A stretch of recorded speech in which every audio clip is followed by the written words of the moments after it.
Life is this. I like this.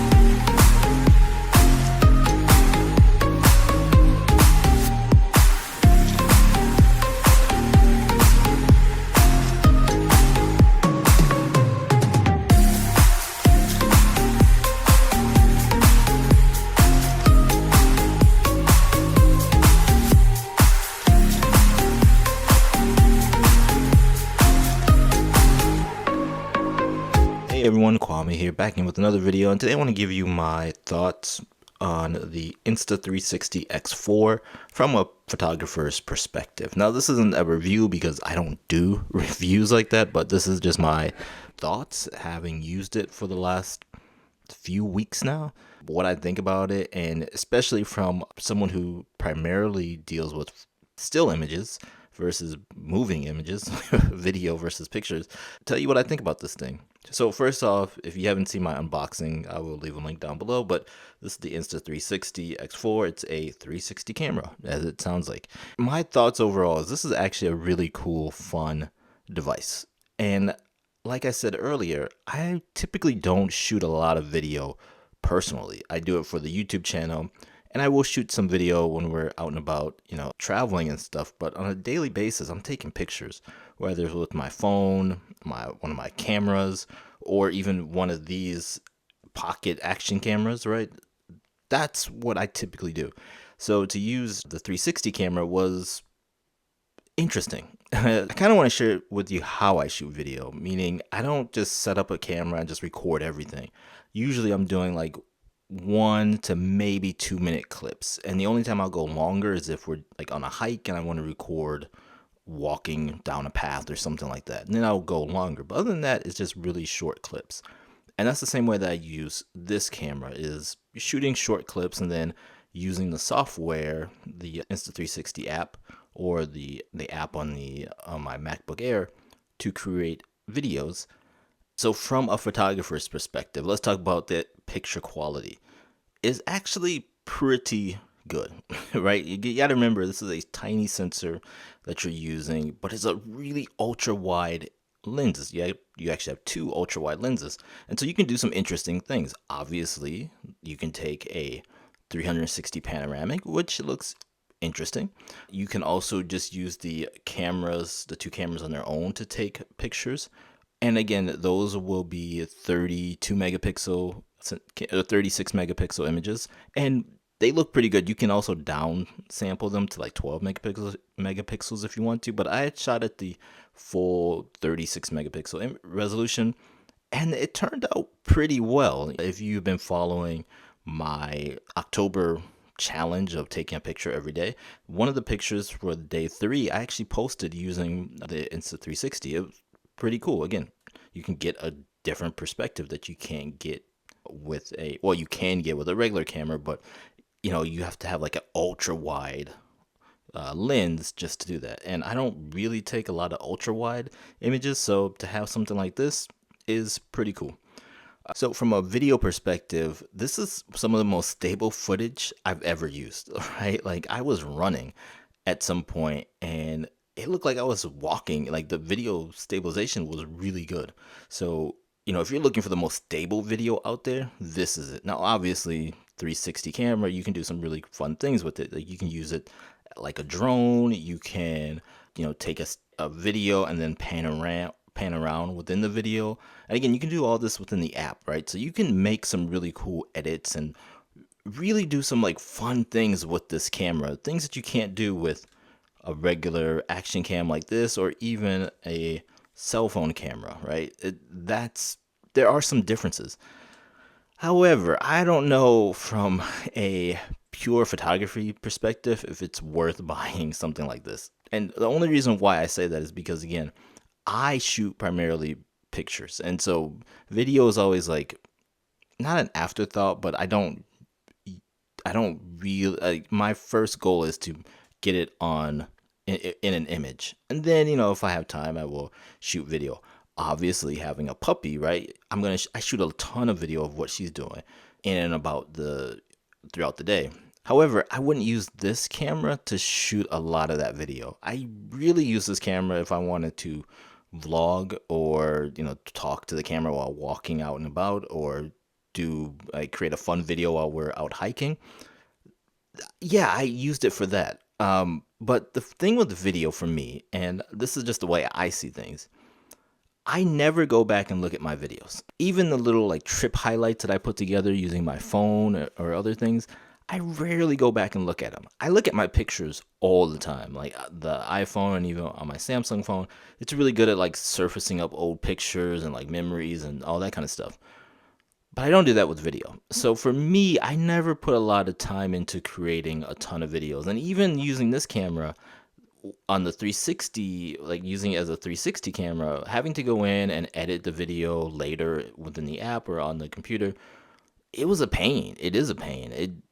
It's just one of those things I just didn't want to do. Now, having said that, I would use this as just a regular walking, talking. Here's the environment we're in. It's great because I can hold it out, just handheld, holding it out in front of me, and I can get both my wife and son in. I can get a video of Pixel and I. So it's, in that sense, it's really interesting and pretty fun to use. But again, video isn't my primary thing. And if I am going to shoot video, I do like using my DJI Osmo Action. And this is the Action 2. And there's a new one, the Action 5, that just came out that's even better with image stabilization, video clarity, and all that kind of stuff, which I'm thinking about upgrading to. Also, it's easier to pair a mic that I already own with this. Whereas with this one, I would have to pick up a new mic. I think there's like a DJI mic that works with this, but it's an extra expense. If video is your primary focus, and you're someone who like, I want the best audio and really good video when I go out on holidays or traveling, anything like that, or my kid's birthday, then yeah, I could see getting this and getting the DJI mic that can pair with this. A big selling point of any video camera are the mics.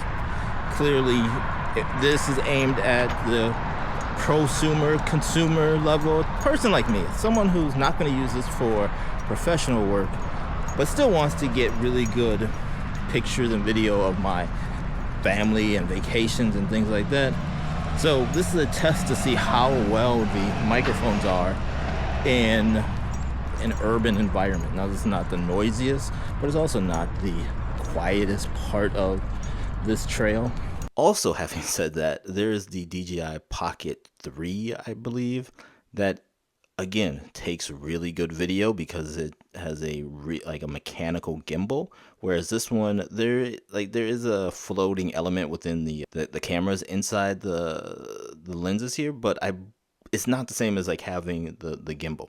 If you're primarily a stills photographer, someone who focuses on images, could this be a good second or third camera to have, and like you shoot video with it every now and again?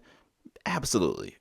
But it's a lot of money, right? And for the same amount of money, or a lot less, you could pick up like the DJI Osmo Action 4, or you have your phone, which does have, like the newer phones, does have pretty good image stabilization. I'm using the iPhone 14 Pro right now to shoot this video, and it has crazy image stabilization. As a photographer and someone who mainly shoots pictures, would I recommend this?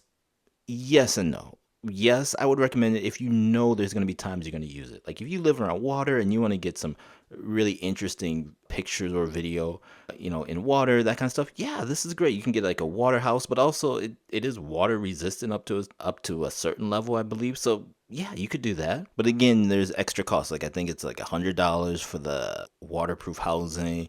You'll want to get yourself the invisible selfie stick. And if you want to get the mic, that just adds up. And again, and speaking of mics, the mics actually sound pretty good. So I guess overall, who is this camera for? I think it's for people who like creating. Like if you just like creating videos, you like creating pictures, like you're just a creative person and you like creating fun ways to tell stories about your adventures in life, absolutely this is a great tool for that. If you're primarily a photographer and you do a little bit of video, I honestly would say stick with the phone. Like that's going to be your best bet because again, your phone, if you shoot a bunch of videos, especially with like iOS 18 and some apps on Android, you can create little highlight documentaries of your travels and things like that. I do it all the time. And it's, is it the most professional level thing ever? Absolutely not, but it doesn't take me a long time to do that. Whereas with this, I do have to get it, I have to import it. If it's 360 video, then I have to edit that, then export it, and then bring it over to LumaFusion or Final Cut to import it into that video. Like it's just more work. And if that's something you like doing, absolutely this is a great camera for that. But if you're someone like me who you like playing with this stuff and you'll bring it out every now and again, yeah, I would say possibly skip this. Look at the DJI Osmo Action. I really do like this camera. This, again, some of the greatest image stabilization I've ever seen on video. The mics are pretty good, as you saw, and the images look really good. Now, again, if you want to see the full resolution images, because they've been just popping up here on camera, head on over to my website. You'll see the full resolution images over there.